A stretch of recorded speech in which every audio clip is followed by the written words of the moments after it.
അല്ല, അത് സംഭവം എന്ന് വെച്ചാൽ ഞാനത് അന്നും ഇന്നും കാണുന്നത് MD വാസുദേവൻ നായരെ പോലെ കലാകാരന്മാർ വിമർശനം നടത്തുക തങ്ങളെ ചുറ്റുമുള്ള ലോകത്തിനെ പറ്റിയാണ്. ആ ലോകം എന്ന് വെച്ചാൽ അദ്ദേഹം ജീവിക്കുന്ന കോഴിക്കോടും അദ്ദേഹം ജനിച്ച പാലക്കാടും അദ്ദേഹം ജീവിക്കുന്ന കേരളവും ഇന്ത്യയും അതുപോലെ തന്നെ ഏഷ്യയും ലോകം എല്ലാം അതിൻ്റെ ഭാഗമായിട്ട് വരും. ലോകത്തെല്ലായിടത്തും ഇപ്പോൾ അതിശക്തമായ വലതുപക്ഷ ഭരണകൂടങ്ങളാണ്. അവർക്ക് ഏകാധിപത്യ സ്വഭാവമുണ്ട്. ഇതെല്ലാം ഉണ്ടാക്കിയ ആശങ്കകളാണ് അദ്ദേഹത്തിന് ആ പ്രസ്ഥാനയുടെ രൂപത്തിൽ വന്നത്. അത് മുഖ്യമന്ത്രി വേദിയിലിരിക്കുന്ന സമയത്തായതുകൊണ്ട് അത് മുഖ്യമന്ത്രിയിലേക്ക് ഫോക്കസ് ചെയ്യപ്പെട്ടു എന്നുള്ളതാണ്. ആ രീതിയിൽ അത് കൊണ്ടുവന്ന് ആ രീതിയിൽ ഡിബേറ്റാക്കി. MD വാസുദേവൻ നായർ മുഖ്യമന്ത്രിയെ മാത്രമാണോ ഉദ്ദേശിച്ച് ഞാൻ പറയാം അല്ല, അദ്ദേഹം ഈ പൊതുവായിട്ടുള്ള സിസ്റ്റത്തെയാണ് ഉദ്ദേശിച്ചിട്ടുള്ളത്. അതിൽ മുഖ്യമന്ത്രി കൂടി അതിൻ്റെ വിമർശനത്തിന് വിധേയനാണ്, മുഖ്യമന്ത്രി മാത്രമല്ല. പക്ഷേ മുഖ്യമന്ത്രിയിലേക്ക് മാത്രം ചുരുക്കി കൊണ്ടുവരാൻ ഇവിടെയുള്ള മാധ്യമങ്ങളും അതുപോലെ തന്നെ CPM വിരുദ്ധരും ശ്രമിച്ചിട്ടുണ്ട്. അവർ വലിയ പരിധി വരെ അതിൽ വിജയിച്ചിട്ടുണ്ടെന്ന് തോന്നുന്നു. പക്ഷേ MD അത് ഫൈനലി അദ്ദേഹം ഇന്നതാണ് ഞാൻ ഉദ്ദേശിക്കുന്നത് പറയുന്നത് വരെ എല്ലാവരും ഞാനും നിങ്ങളൊക്കെ പറയുന്ന ഓരോരോ വായനകൾ മാത്രം, ഓരോ വ്യാഖ്യാനങ്ങളാണ്. ആ വ്യാഖ്യാനങ്ങളിൽ ഏകപക്ഷീയമായി പോരുത് എന്ന അഭിപ്രായം എനിക്കുണ്ട്. അതുകൊണ്ട് ഞാനത് ഏകപക്ഷീയമായി കാണുന്നില്ല. പക്ഷേ അതിനുശേഷം തുടർന്ന് വന്ന മുകുന്ദൻ്റെയും സച്ചിദാനന്ദൻ്റെയൊക്കെ വിമർശനം സ്വാഭാവികമായിട്ട് അത് ഗാലറിയിലുള്ള ഈ ആരവങ്ങൾക്കൊപ്പം നിൽക്കുന്ന വിമർശനമാണ്.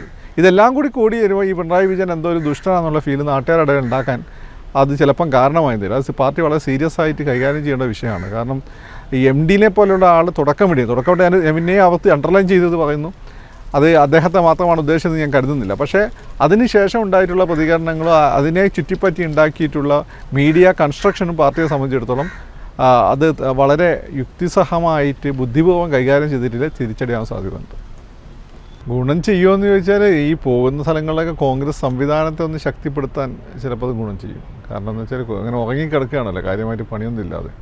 അപ്പം കോൺഗ്രസിൻ്റെ ഒരു ജാഥ വഴിക്ക് പോകുന്നു. അപ്പോൾ ഓരോ ഘടകങ്ങൾ സ്വാഭാവികമായിട്ട് രാഹുൽ ഗാന്ധി വരുമ്പോൾ അവർക്ക് അതിനോട് റിയാക്ട് ചെയ്യേണ്ടതായിട്ട് വരും, അല്ലെങ്കിൽ പാർട്ടിയിൽ നിൽക്കാൻ പറ്റില്ലല്ലോ.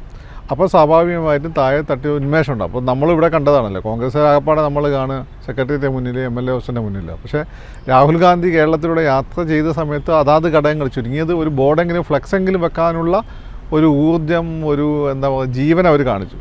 ആ ജീവൻ അവർക്ക് നിലനിർത്തി കൊണ്ടുപോകാൻ പറ്റിയ നല്ലതാണ്. എത്രത്തോളം നിലനിർത്തി കൊണ്ടുപോയിട്ടുണ്ടെന്നുള്ള ക്വസ്റ്റ്യനബിളാണ്. കാരണം ഈ കഴിഞ്ഞ 3 നിയമസഭാ ഇലക്ഷൻസ് വെച്ച് നോക്കുമ്പോൾ. പക്ഷേ ഈ രീതി നോർത്ത് ഈസ്റ്റ് പൊതുവെ അവർക്ക് കോൺഗ്രസിന് സ്വാധീനമുള്ളതാണ്. പിന്നെ സോണിയാഗാന്ധിയുടെ ചില പ്രത്യേക റിലീജിയസ് ഇക്വേഷൻസൊക്കെ വരുമ്പോൾ അവർക്ക് ഗുണം ചെയ്യേണ്ടതാണത്.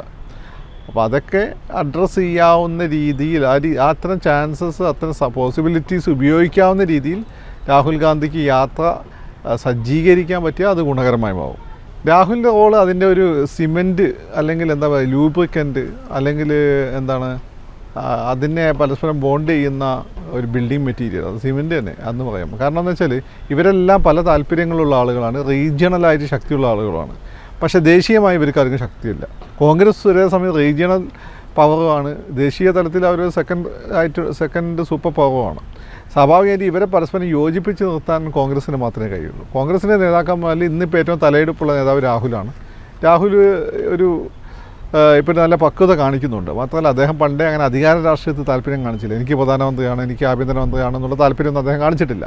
അപ്പോൾ അതുകൊണ്ട് ഇങ്ങനെ പ്രധാനമന്ത്രിയായി നടക്കുന്ന എല്ലാവരും അല്ലെങ്കിൽ റീജിയണൽ താല്പര്യങ്ങൾ മാത്രമുള്ള ആളുകൾ, അവർക്ക് മോഡി എന്നുള്ള ഒരു പേടി, അതിനെ അവർ ബൈൻഡ് ചെയ്യപ്പെടുന്നു. അങ്ങനെ ബൈൻഡ് ചെയ്യുന്ന അവരെ ചേർത്ത് നിർത്താൻ ശക്തമായിട്ടുള്ള ഒരു ഘടകം വേണം. ആ ശക്തമായിട്ടുള്ള ഘടകം അല്ലെങ്കിൽ ഈ ഒരു ബിൽഡിങ്ങിൻ്റെ സിമൻ്റാണ് രാഹുൽ ഗാന്ധി. അദ്ദേഹമാണ് അതിൻ്റെ എനിക്ക് തോന്നുന്നു ഒരു പൊളിറ്റിക്കലായിട്ടും ഒരു ആധ്യാത്മിക നേതൃത്വം അദ്ദേഹം തന്നെയാണ്. അല്ല ഇയാൾ പറയുന്നത് നോക്കണ്ട, സുരേന്ദ്രൻ അങ്ങനെ പലതും പറയും. സുരേന്ദ്രൻ 34 സീറ്റ് കിട്ടിക്കഴിഞ്ഞാൽ ഞങ്ങൾ ഭരിക്കും, ഞങ്ങളുടെ പ്രധാന പ്രതിപക്ഷ കക്ഷിയായിട്ട് വരും, കോടിയേരി ബാലകൃഷ്ണൻ്റെ മോൻ്റെ കല്യാണത്തിൽ ദാവൂദ് ഇബ്രാഹിമിൻ്റെ ടീം വന്നു എന്നൊക്കെ പറഞ്ഞതാണ്. അത് നോക്കണ്ട.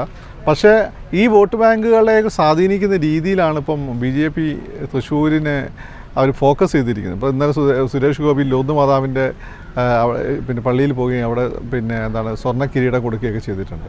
പിന്നെ അദ്ദേഹം അവിടെ ഉണ്ട്, അവിടെ എല്ലാ ജനവിഭാഗങ്ങൾക്കും ആക്സസിബിൾ ആയിട്ടുള്ള ഒരു നേതാവ് എന്ന രീതിയിൽ സുരേഷ് ഗോപി ഉണ്ട്. അപ്പം ഇതെല്ലാം തന്നെ ഏതെല്ലാം വോട്ട് കട്ട് ചെയ്ത് കൊണ്ടുപോകുമെന്ന് നമുക്ക് പറയാൻ പറ്റില്ല. അപ്പം നമുക്ക് സുരേഷ് ഗോപി നേതാവ് ആകുമ്പോൾ അദ്ദേഹത്തിന് നേരെ ഓപ്പോസിറ്റാണ് പ്രധാനം ജനകീയനാണ്. പക്ഷെ ജനകീയന് ആളുകളെ കൂടെ എപ്പോഴും നിൽക്കാനേ പറ്റുള്ളൂ. അവർക്കിടയിൽ നിന്ന് കാര്യമായ വലിയ നേട്ടങ്ങൾ ഉണ്ടാക്കി കൊടുക്കാൻ പറ്റില്ല. പക്ഷേ ഒരു ജനനേതാവിന് അല്ലെങ്കിൽ ആ ഒരു വിഷനുള്ള ഒരാൾക്ക് ജനങ്ങൾക്ക് വലിയ എന്തെങ്കിലും കാര്യങ്ങൾ ചെയ്തു കൊടുക്കാൻ പറ്റുമെന്ന് ഫീൽ ജനങ്ങൾക്കുണ്ടാകും. നിങ്ങൾക്ക് ഇഷ്ടപ്പെടുമ്പോൾ തന്നെ ചിലപ്പോൾ പ്രധാനം ഇഷ്ടപ്പെടുമ്പോൾ തന്നെ ജനങ്ങളുടെ ചോയ്സ് ചിലപ്പോൾ മാറാൻ മതി. പക്ഷേ ഒരു പ്രശ്നം താമരയ്ക്ക് വോട്ട് ചെയ്യാൻ ഇപ്പോഴും മടിയുള്ളൊരു വലിയ വിഭാഗമാണ് കേരളത്തിലുള്ളത്. ആ ഒരു സൈക്കോളജിക്കൽ ബ്ലോക്കിനെ എങ്ങനെ മറികടക്കുന്ന അതിന് ഏറ്റവും നല്ല സുരേന്ദ്രനൊക്കെ ഉണ്ടാതിരിക്കുന്നതായിരിക്കും. മോഡിയും സുരേഷ് ഗോപിയൊക്കെ സംസാരിച്ചാൽ മതിയോ? സുരേന്ദ്രനൊക്കെ ഉണ്ടുമ്പോൾ ആളുകൾ കോമഡി ആയിട്ടാണ് കാണുന്നത്, അതാ പ്രശ്നം.